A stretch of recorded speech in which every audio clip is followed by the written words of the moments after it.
Okay, so it's a pleasure to have Thierry Bodineau today with us, who's going to talk about some functional inequalities. Well, thank you. Thank you very much for the invitation, and hello, everybody. It's a pleasure to see you all, even far away.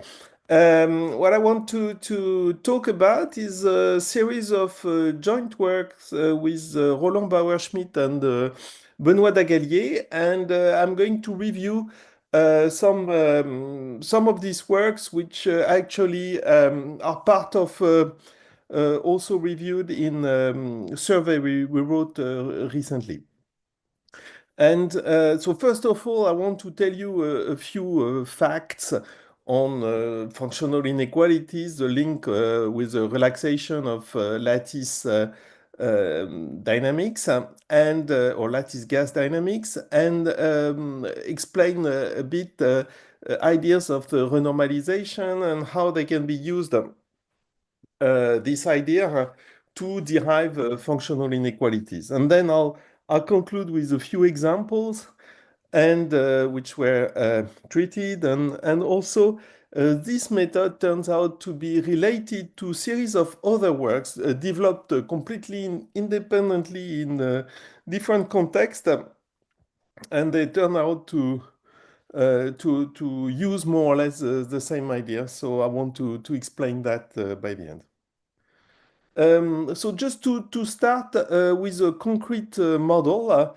we're going to consider a kind of Ising model, except we use continuous variables, so xi, which are in R, and instead of having +1, -1 as Ising model, this xi will live in a double well potential. So we have interactions, a quadratic interaction for the Hamiltonian, and a kind of double well potential. I mean, the actual form yet is not so relevant. And the idea is that if you consider a lattice, any site, let's say here on the lattice, will interact with the four neighbors if we are in dimension 2, and this is this interacting part. So in this way, we can build a Gibbs measure which has a density proportional to exponential minus hx. And what's happened, it's very much like Ising model, depending on this temperature parameter. One can have different phases.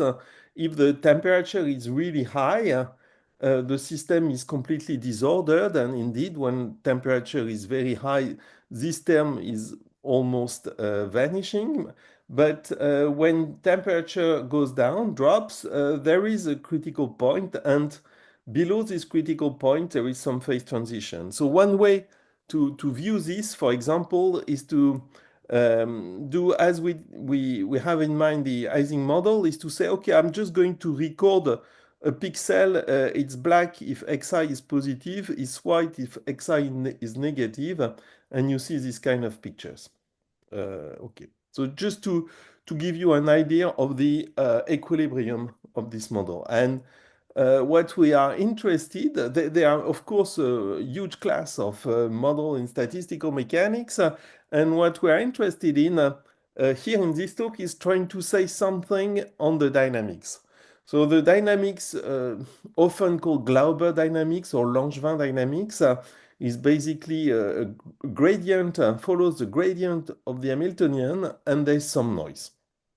Meaning that at each spin I, the dynamics follow the gradient of the Hamiltonian, and there is a noise independent at each spin. And this dynamics has been built in such a way that the measure nu, which is the Gibbs measure we saw before, is invariant. Even better, the measure nu is actually reversible for the dynamics.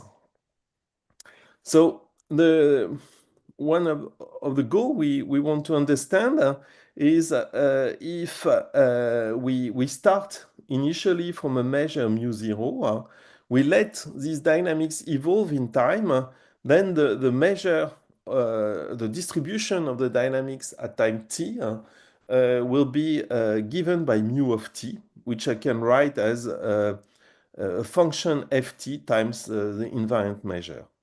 And this ft, or the evolution of the ft, if we start from f0 initially for mu0, then the evolution of the ft follows this semigroup evolution, and the generator of the semigroup L is very classical, and it's related to indeed these dynamics where there is a Laplacian for the noise and the gradient of h for this.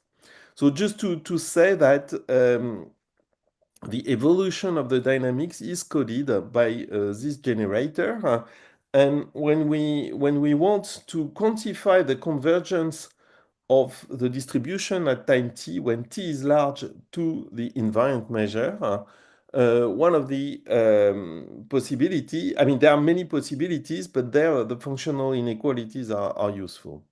So let me just remind you, for those who haven't seen this before. So we basically have a function here, f of t, which describes the distribution at time t. And we want to understand how fast f of t is going to 1. In this case, when f of t is going to 1, mu t goes to nu. And there are many ways to quantify this. One is to look at the variance of ft. In this case, it gives a notion of distance. It's L2 distance. And if the measure, or if the generator satisfies a Poincaré inequality, then we can show that this distance goes exponentially fast to 0. So very briefly, what is a Poincaré inequality? It says that for any function f, which is a test function, if you look at the variance of f under the measure nu, and you look at compare it with the Dirichlet form, so the gradient of f square, then the variance can be controlled by this Dirichlet form up to some constant, and this is known as a spectral gap. So this is one instance of functional inequality, and we will see another one after.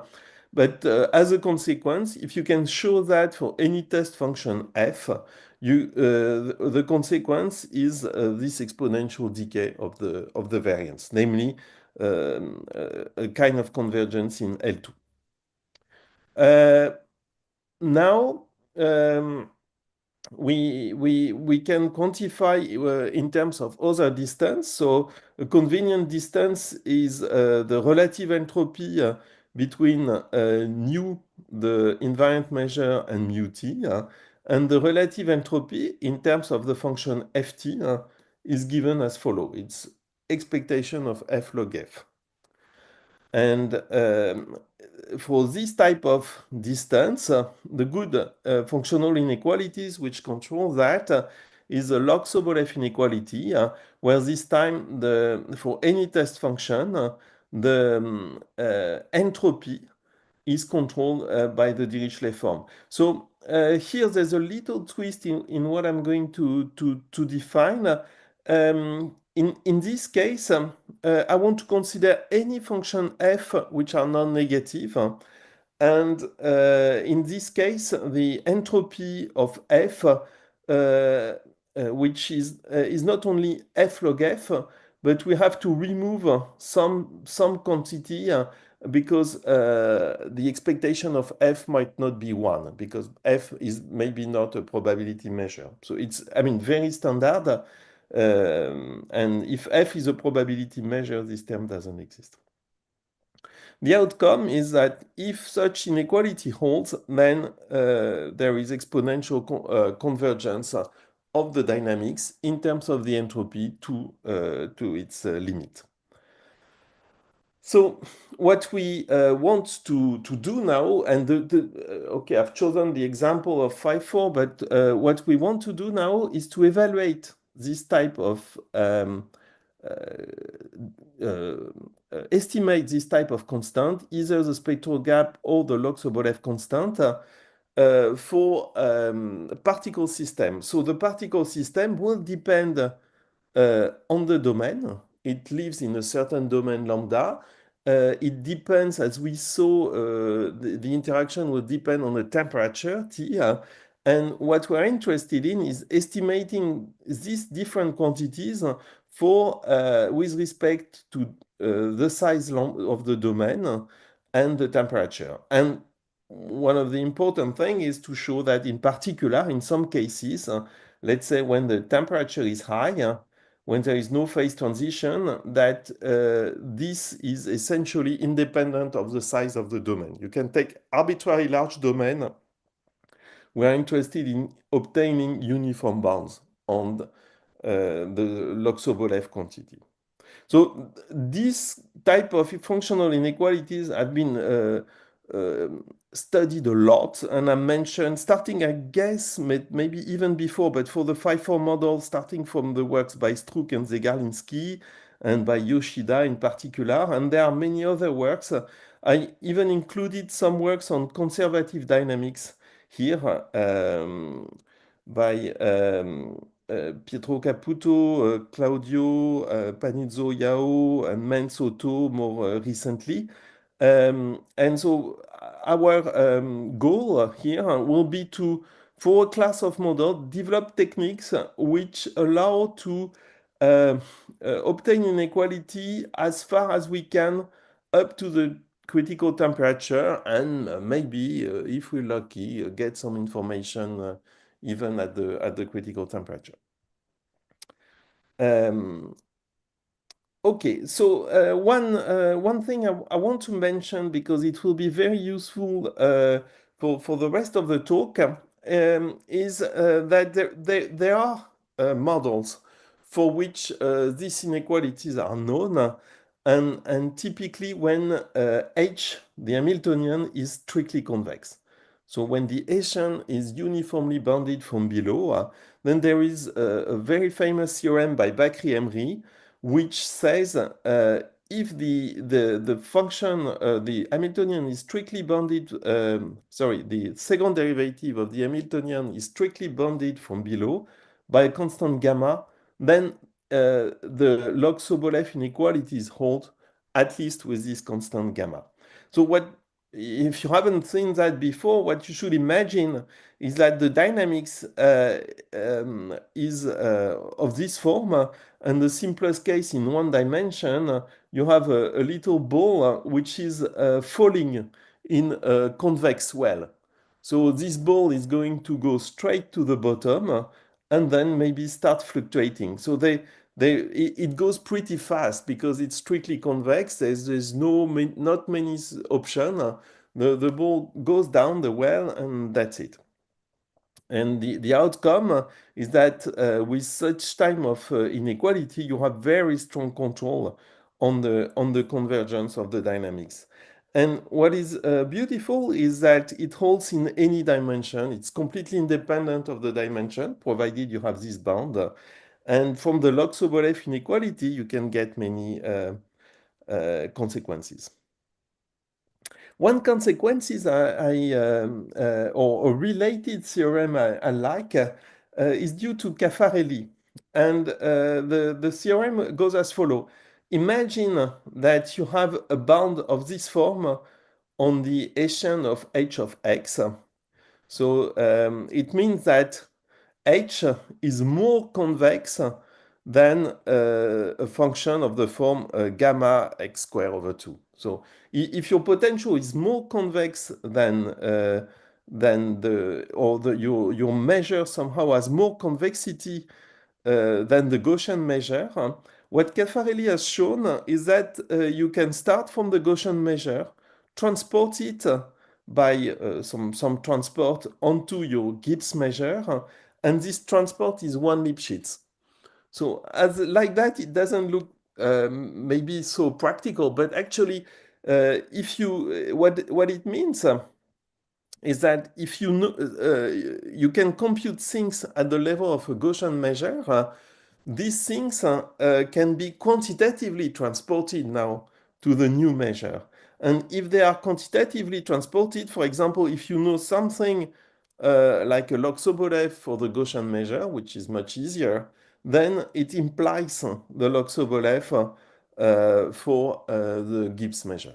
Okay, so what I want to say is that in the realm of strict convexity, the life is very nice, and essentially from this Caffarelli theorem, things look very much like Gaussian type measure, or at least you can transport all the nice structure you know on the Gaussian to the measure you want. And when I say transport, I mean you can control the way you do it. So model I started with is the phi-4, and as you see, the Hamiltonian is not convex because even so you have a convex interaction, V itself is not convex. And this is very typical of the kind of difficulty we will encounter. There is some long-range interaction which is induced, or long-range correlation which is induced by the by the correlations. Sorry, by the interaction, and some short range here constraint which is not convex. And we want to understand how these two mix together and whether we can extract, that's our approach or the one we followed, some kind of convexity. So the idea we're going to use to prove functional inequalities are based on the renormalization method, which are very well known in statistical mechanics and in physics in particular. So they've been implemented initially to understand critical phenomena. And the idea is based on multiscale decomposition of the measure. And we're going to use one of the implementation due to Polchinski, which is a functional approach for the renormalization. So actually, there's one inspiration is a paper by Bridges Kennedy, who were already using this Polchinski equation. And this renormalization method has been used a lot to study equilibrium statistical mechanics, to study Gibbs measure. And one of the issue we want to, or one of the thing we want to do here is trying to use this method for functional inequalities.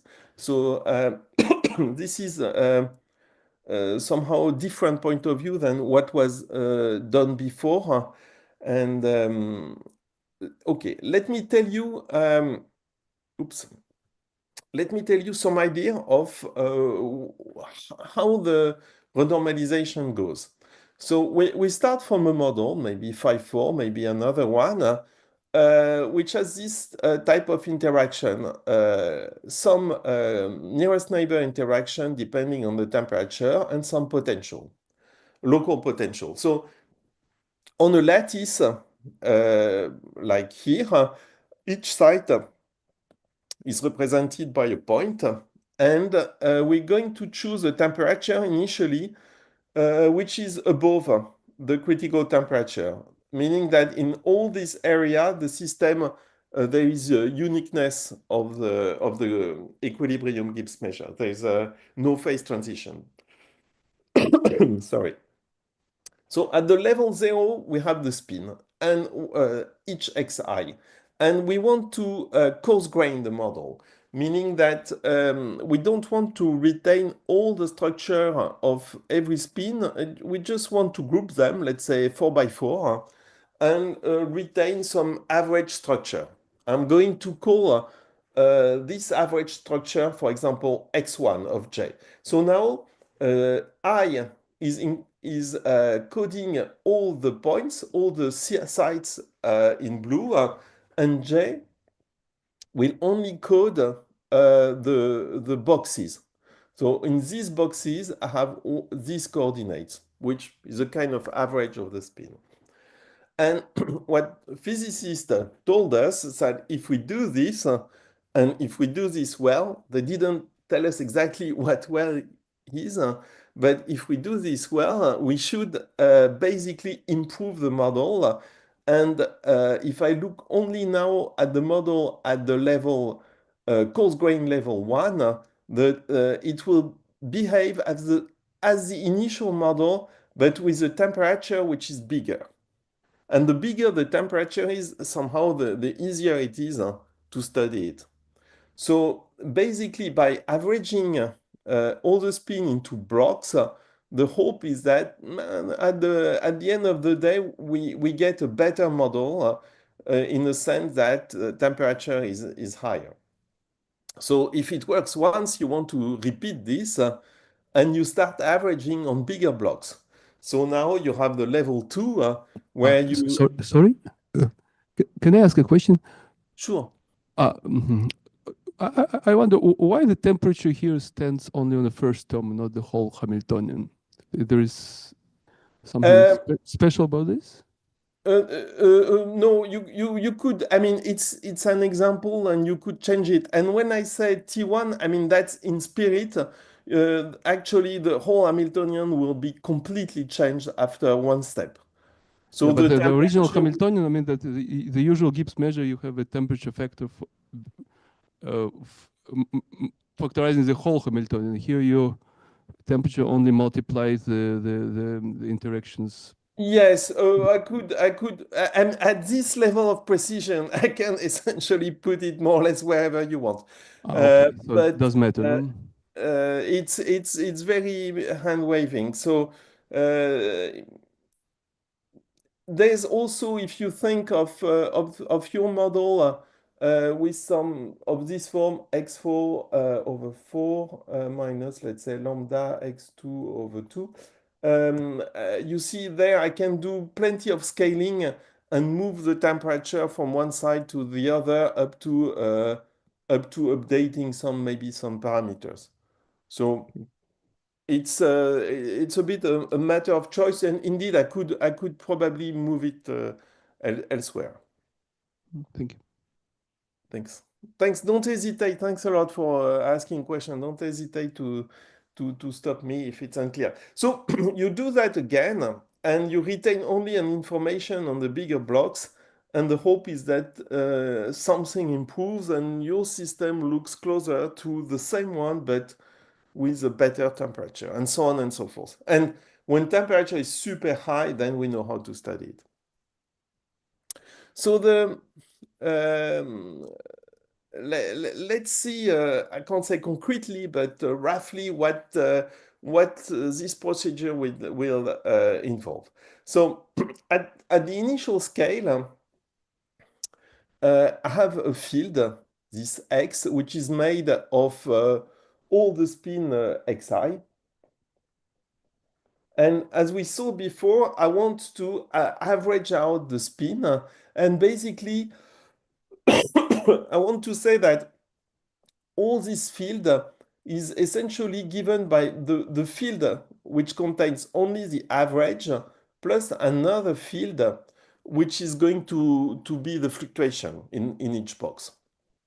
So I want to do a decomposition saying that once I average out this guy in a box, I get only this field x1. So we started from some measure, Gibbs measure, with the full field. And once we average out how is it called? Like the fluctuation zeta here in the box, we get a new Gibbs measure on x1. We get a new Gibbs measure with a new Hamiltonian. So we integrate the small scale. That is one step of renormalization. And then what we saw is that we can do two steps of renormalization, integrate again some scale at this level, and get another measure with another Hamiltonian. That's what we want to do. It turned out when you do this, which gives a natural way to do a multiscale analysis, it doesn't. It's somehow meaningless to use the same function, so same test function. So imagine I'm starting with a test function for each spin blue spin, I cannot really use the same test function on some average level. I mean, I want to evaluate this quantity for some function f, and now I've essentially, as you see, I've destroyed my measure. I've changed my measure, and if I evaluate the same function on this measure, I will not get an identity. So what we do is that not only when we want to compute the expectation of f under the initial measure, we have also to change the measure, but also the test function. So I'm going to, let's say after one step of renormalization, I have a new measure, new one, and a function, a test function, f1. And I'm going to call P of f the procedure which gives me this new function. So far, I feel that you might get a bit frustrated because I didn't tell you how to get H1, I mean only roughly, and didn't tell you how to get F1. Okay. Anyway, let's say that if you're able to get new 1 and F1, then you're able to do it twice and get new 2 and F2. And so there is a procedure which I'm going to explain very briefly after to do this. And the outcome of this procedure is that if I want initially to estimate some expectation of some test function under my initial measure, I've moved the measure, I've moved the function, but this thing is a constant. It's so if I evaluate this after 2 steps of renormalization, I will still give you this initial information. So, but it's a bit complicated procedure, but at least we can get back the initial information.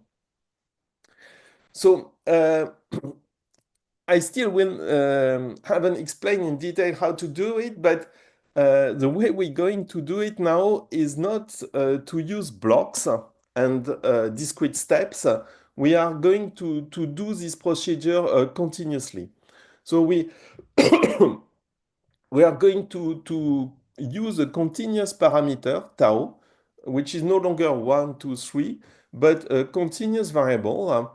And this is going to deform or to modify continuously the measure and to modify continuously the test function so that we still have this relation.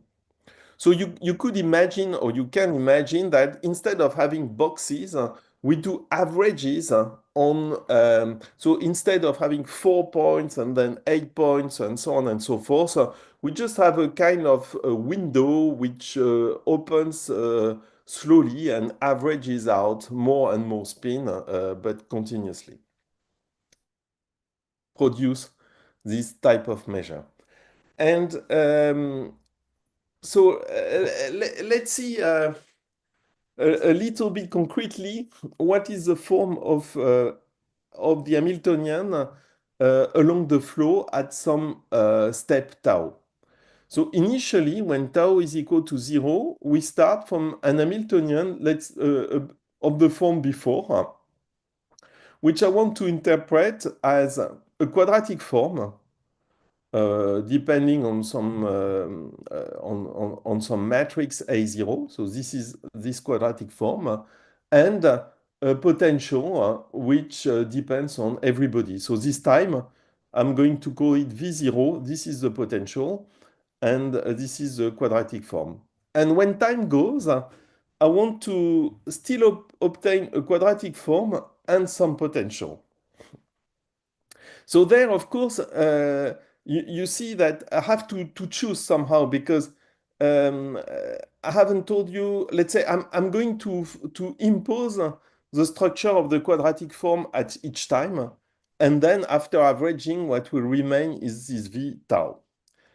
And what is the, so given a choice, my choice of the quadratic form in time, the claim is that with this procedure, the potential will follow some Hamilton-Jacobi type equation. So here it looks kind of horrible. What you have to retain is just that V of tau is the potential here, and essentially it evolves like a Laplacian of V minus gradient V square. It turns out that this Laplacian is somehow modified a little bit by the choice of the decomposition, which we impose, and the gradient also. But roughly speaking, what I want to say that, I mean, so far it looked a little bit abstract, but there you see that the procedure gives me a way to follow the evolution of the Hamiltonian. The Hamiltonian follows a PDE, which has some meaning. It's very hard to study, but you can make sense of it. And the interest of proceeding with continuous scale is that we make averages which are tiny. So we go from a scale tau to a scale tau plus d tau. And when you do these averages on a very tiny scale, you end up with some PDs. So this is the first part. I more or less explained that the Gibbs measure now will be decomposed or will evolve along the renormalization flow according to this equation. And I have to tell you what P or tau F is doing. Sorry. So, oh, by the way, this is the Polchinski equation. So it's not something I've found or anything. It's in the physics literature, and Polchinski is the first person who implemented this idea. So now we have the evolution of V, and it turns out that we use this notation P tau of F because the new test function evolves according to some very natural dynamics. So this is the P tau is a semigroup, and this is the generator of the semigroup. So this again, it says that all this evolution can be a priori computed if you're able to follow the Hamilton-Jacobi dynamics and the evolution of along the generator. What makes things appealing for probabilists is that this generator is actually looks very much like the generator of the Glauber dynamics we saw at the beginning. So the generator of the Polchinski semigroup has the form Laplacian minus gradient H gradient. And here we see like Laplacian minus gradient of V of tau, which is the potential at time tau. So it's more complicated than the one of the Glauber dynamics, but the structure is reminiscent, and this will be useful somehow when you do computation because you feel at home. Okay. So now let me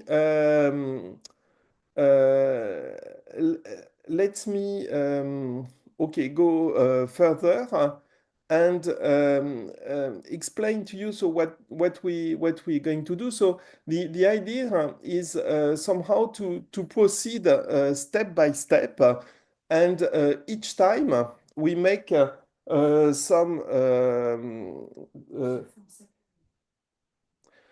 each time we make some averaging, and we can, I mean, slowly renormalize the measure. So it's important that we're going to proceed in little steps.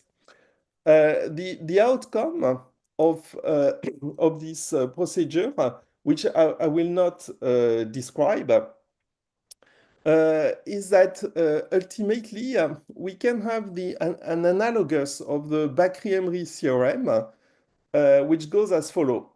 Imagine you control very well at each step the Hessian of the renormalized potential. Then, if you can prove that the Hessian of the renormalized potential is bounded from below by some term, so lambda here depends on the scale tau, then you can deduce a log-Sobolev inequality. So there it might look okay. Two things. First, this criterion here may be a bit abstract. There is some factor which are in black, C dot T, which are related to the decomposition of the measure. So you can forget about it. So depending on the A tau, we have some prefactor here. For the moment, let's see that they are a bit cosmetic. But the point is that, again, if we control or if we have a lower bound on the Hessian of the potential, then we can deduce a log-Sobolev inequality where the constant of the log-Sobolev inequality is obtained by integrating this local bound along the time tau. So why is it interesting? Because unlike the criterion of Bakry-Emery, it doesn't matter for us if this term is negative. So this term can actually be negative, provided that along the flow it gets better and better, so that ultimately it can be integrated. So the idea of the renormalization, as I explained before, is that when you perform the averaging or the multiscale analysis, your system gets or your particle system renormalized particle system should behave better. And in particular, if you started from something non-convex, and if you are in a region where there is no phase transition, your particle system should get more and more convex in time. So maybe initially this Hessian is not so good. Maybe initially this Hessian has no convexity. Sorry, the Hessian is negative. It has the V is not convex.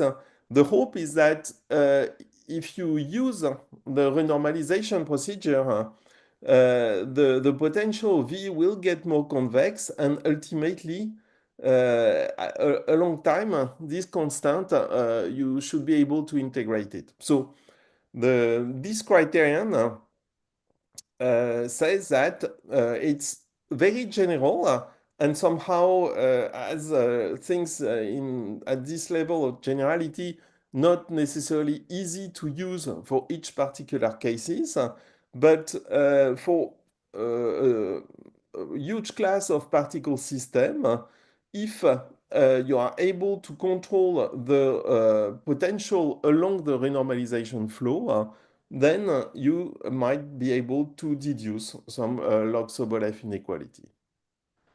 Okay, so and the point is that it doesn't matter if the potential is not convex, provided that you prove or you can prove that the renormalization flow improves the structure of the potential. So this is a criterion we obtained some time ago with Roland Bauerschmidt, and there has been more recently some related result by Chen and Eldan, which I would like to comment later on. So now we have a general criterion, and the question is, for each single model, can we get something out of it? So in particular, since I started with the 5-form model, I just want to mention. So the 5-4 model, before there was a temperature. Now I choose beta equal 1 over T. And if we consider the 5-4 model here and denote the 2-point correlation or the sum of the 2-point correlation, which is the susceptibility by chi beta L in a box of size L, then what was shown by Roland Bauerschmidt and Benoit Dagallier is that if one controls the susceptibility uniformly in the size of the domain, then from the previous criterion, one gets a uniform lower bound on the log Sobolev constant. So in particular, it gives a lower bound up to the critical point. And this lower bound is even expressed or can be expressed in terms of the susceptibility. So if you have good control on the divergence of the susceptibility at the critical point, which is a static information, then you can deduce some control on the way the log Sobolev constant vanishes at the critical point. So this is an example. Maybe since time is running, I might just omit a few examples for the moment. I might come back to that later. And I want to give you some different interpretation or different use of the method. So in this method, the strategy is to start from a measure and follow the flow of the renormalization by integrating the scales one by one. So when all the scales have been integrated, in the limit when tau goes to infinity, it remains nothing. It's a Dirac. Everything has been squashed. So in particular, if I start from a measure which is purely Gaussian, and if I follow the same procedure, I destroy all the scale, I will also end up on a Dirac. So this is a little bit maybe annoying because nothing remains at the end. So maybe I want to change the procedure and instead of compressing all the time the scale, I mean, each time I remove the scale or I integrate some scale and I blow slightly the system in order to preserve, let's say, if I start from the Gaussian, I want to end up on the same Gaussian. So I'm going to modify the renormalization flow. Each time I destroy or I erase some scale, I rescale the field to keep something constant. Okay? So in particular, if I start from a Gaussian, I end up on the Gaussian. And by doing it this way, we construct a mapping which interpolates between our Gibbs measure for our particle system and a Gaussian measure. And from this mapping, we can invert it and build a transport. So a transport map, sorry, such that the Gaussian G can be transported to the Gibbs measure. So there is, as I said before, there is a concrete procedure to do the renormalization by following the Polchinski equation. There is also a concrete procedure to do this flow, and therefore the transport map obtained by inversing the flow can be constructed relatively explicitly. And it was noticed by Schoenfeld that the multiscale criterion I mentioned before for some specific choice of the covariance, so namely that if you control well the Hessian of the effective potential along the flow, then you can deduce that the transport map built in this way is gamma Lipschitz. And the constant gamma depends on the integral of this quantity. So in a sense, this is a generalization of Caffarelli's theorem, where Caffarelli's theorem says, if I have something which is more convex than a certain Gaussian, I can map the Gaussian to this Gibbs measure with a transport which is one Lipschitz. Here, it's not one Lipschitz because it was certainly not possibly not as convex as the Gaussian measure here, but we can control the Lipschitz constant. And once you have that, then you can send all the information which you, I mean, at least some information you have measure, you can send it back to the Gibbs measure.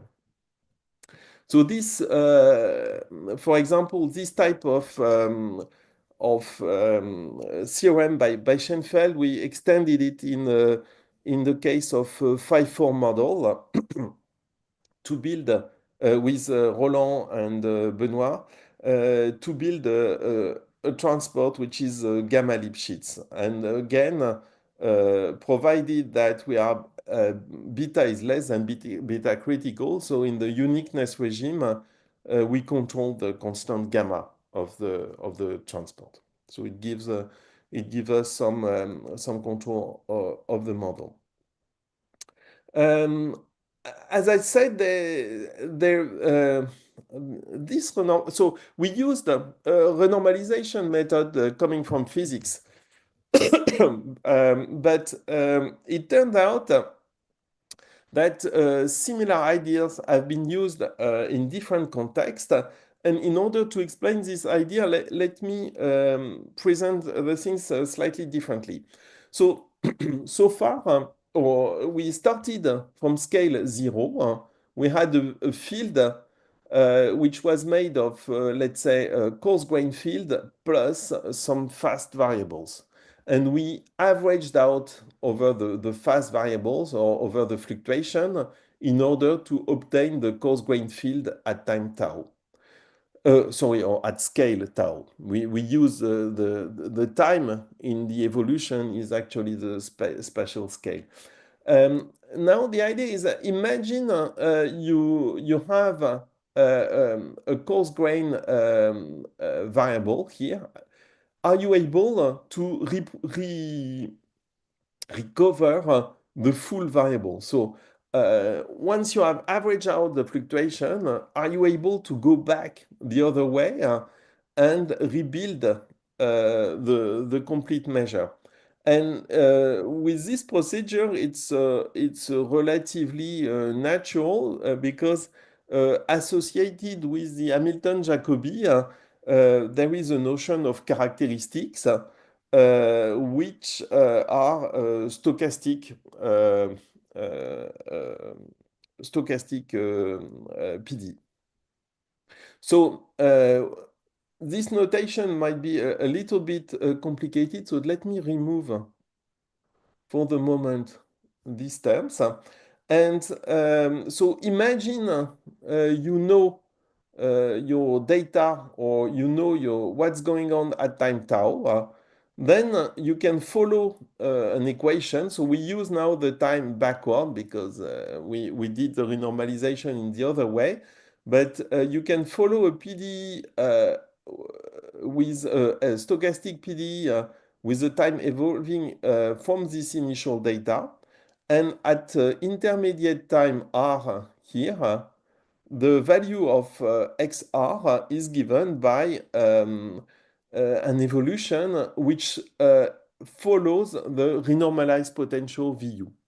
Okay, so in a sense, it's a bit abstract. You have to know very well what is the effective potential all along between 0 and tau. But otherwise, essentially, adding the fast scale boils down to follow this stochastic equation driven by the effective potential. So the term C dot which we saw before, is related to the choice of the decomposition of the covariance of the interaction. But I mean, it's necessary, but it doesn't really matter for understanding what's going on. So anyway, in this way, we have somehow the backward procedure, which says starting how to come back and add the scale. And in particular, what this gives an interpretation of the semi-group PT of F. So let me remind you that PT of F was the way the test function is changing in time. So we had initially a test function here, and a long time, let's say at time tau, we were using a function PT p tau of F. And it turns out that computing this function or this semi-group p tau is associated with this stochastic evolution. So just to say that even so it may look abstract at the beginning, the description I've given you of the renormalization, all this follows a stochastic equation and structure we are familiar with. And in particular, that's why the generator of PT was so close to a Langevin dynamics. It's due to that. So let me now connect with what is stochastic localization, so which was introduced by Eldad. So in my notation so far, I used time from 0 to infinity, and I said that we are erasing the scale, and at time infinite we reach a Dirac. It's easier for what I want to say to instead of going up to time 0 to infinity, to rescale 0 to infinity to a time window 0 to 1, and erase the scale such that when you reach time 1, it's over. It's you have a Dirac. And the Eldad's idea was to decompose the measure, not following the Polchinski flow, but following exactly the backward dynamics. So at the time he came to that for completely different reasons. He never mentioned the Polchinski or the semi-group interpretation, but provided you do the change of variable, which is quite hard to do, but the appropriate change of variable, you can really connect here and Eldad's decomposition of the measure to this type of stochastic dynamics. And this is thanks to this type of decomposition, they were able to get very good bounds for the Kanan-Lovács-Simonovich conjecture. They obtained, and in particular in a joint paper with Chen, they obtained a nice result on functional inequalities, which are counterpart of the one I presented, because essentially the stochastic localization is the opposite way of proceeding to decompose the measure. I think maybe the first connection of the semi-group interpretation of the stochastic localization was done by Clartak and Puterman. And I just, okay, time is running, so maybe I just want to end with another example. Again, has nothing, a priori, it had nothing to do with what we originally started from. It's due to Fulmer. And Fulmer asked the following question. Consider a measure, now let's say in one dimension, of this form. So a measure nu zero of this form, and consider now a stochastic process starting okay, again, to make the connection, all the stochastic process are running from 1 to 0. Sorry about that. But what Fulmer asks for is starting at 0 here. I want to consider a stochastic process such that its distribution at the time here is given by mu 0. So for that, I have to choose a drift, u, and then I look at the stochastic process starting from here, which fluctuates and ends up such that the distribution is mu 0. So there are many ways of doing it, but you may ask, what is the best u such that this expectation is minimal? And the theorem by Fulmer says that the best u is given by the gradient of v of s, and you will recognize that the v of s follows exactly the Hamilton-Jacobi equation I mentioned earlier. So in a sense, in terms of stochastic processes, the best way of rebuilding a measure provided you have this constraint on the drift, is given by this solution of the Polchinski equation or of the renormalization flow. And again, what was noticed by Fulmer is that the entropy of the measure nu 0 with respect to the Gaussian is obtained as the optimal path, or the optimal way of the optimal cost for the drift. So it's not,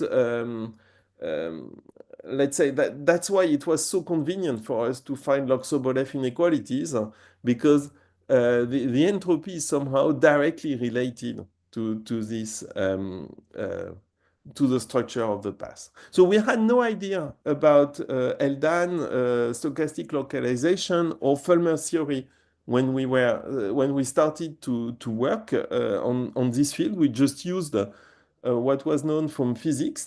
But it's interesting to see that there are many different approaches which end up on the same type of objects.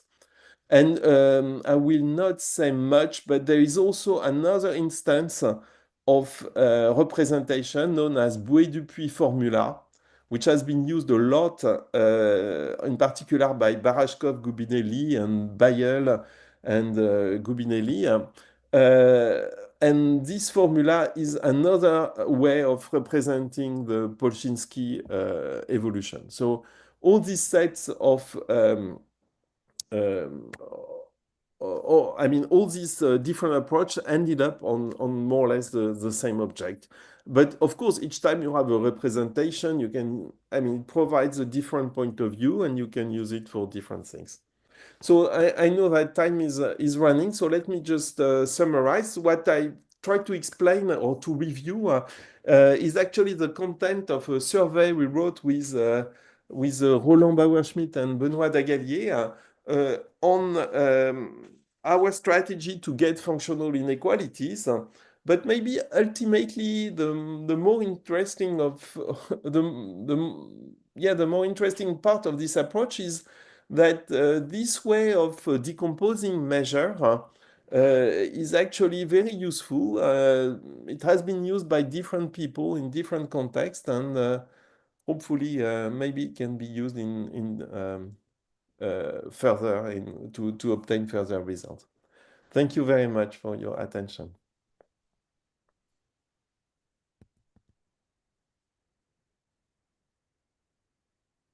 Okay, so do we have questions from the audience? I have a question. So where do you need the renormalization group? Couldn't you just look for something like Fulmer theorem for your process? Yes. So indeed. We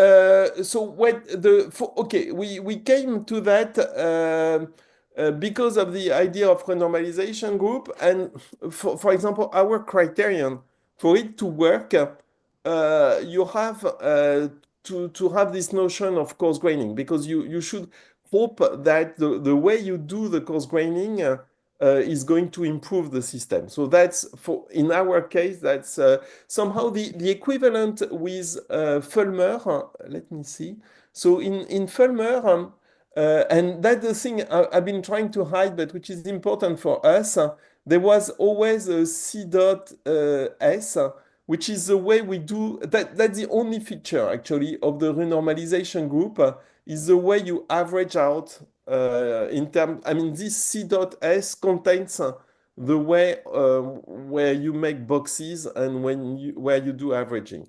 So Fulmer does it on a flat measure. I mean, it's identity instead of measure, and that's, I would say, the only difference in terms of otherwise, and of course, I mean, this leads to a different equation. Now, for example, our criteria would work, or maybe not, but if you use the identity, but the point is, after it's a case by case, and the choice of this of this decomposition will be useful for specific models.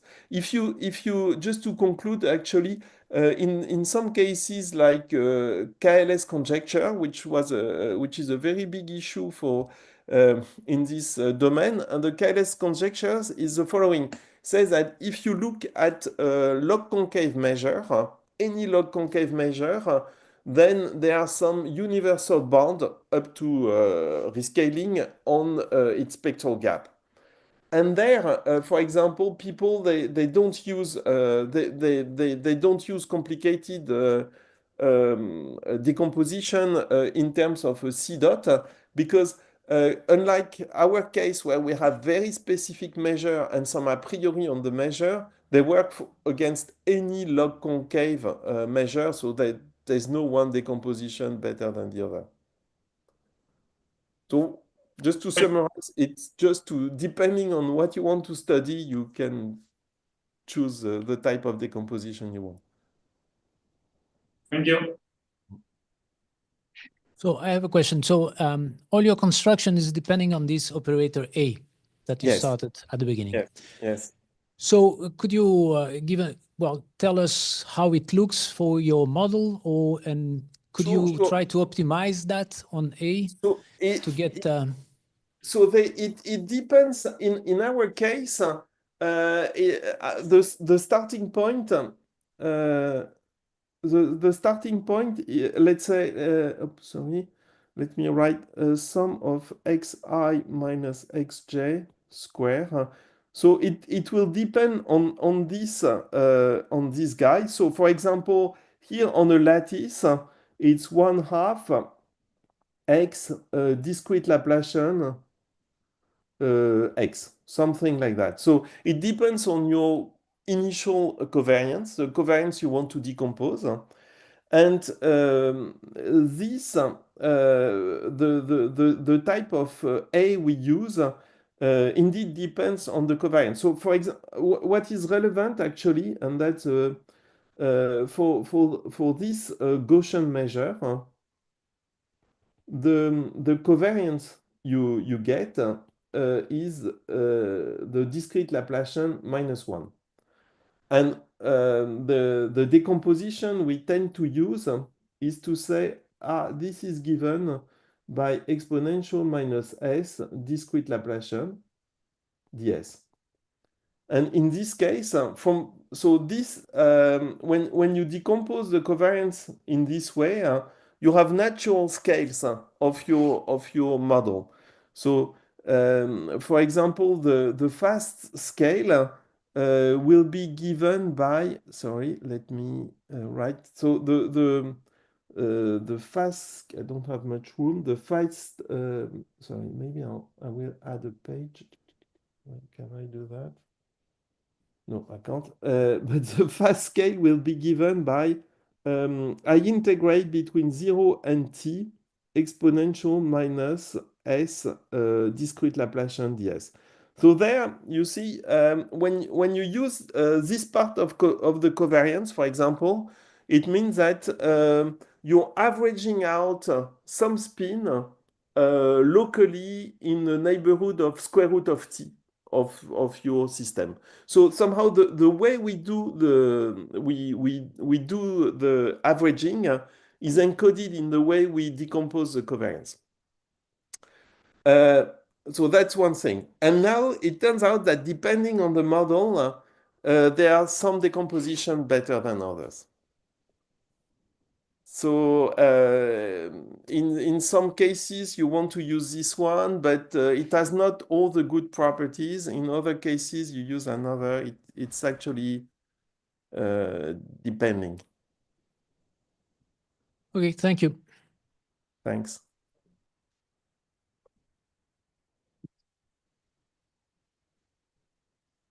So any other question? So quick question. I imagine that this discussion about the operator A is more relevant if you want to do something like a Ising model or something more discrete, right? Okay, no, what we did in any case was only on the lattice. And for lattice model, indeed, for Ising model, turns out that the covariance you get, or this A, if you were using the decomposition I've shown, you will get, you start from some ferromagnetic model and you will end up with non-ferromagnetic model. So you lose all your inequalities and that is a disaster. So it's more for this type of reason. But then if you want to preserve the ferromagnetic structure, then you lose some of the locality of the decomposition. I mean, there's no universally good one. Okay. Yeah. Yes, thank you. Well, thank you very much. Okay. Well, if there's no more questions, let's thank Thierry again. Well, thanks a lot. Thank you very much. Was a pleasure to give the talk. Thanks to you for the talk. Okay, but I hope to see you, most of you at least soon in France and possibly at the CIRM in September, at least for some of you. Okay. Well, thank you. Goodbye. Bye-bye. Bye. Ciao, Beatriz.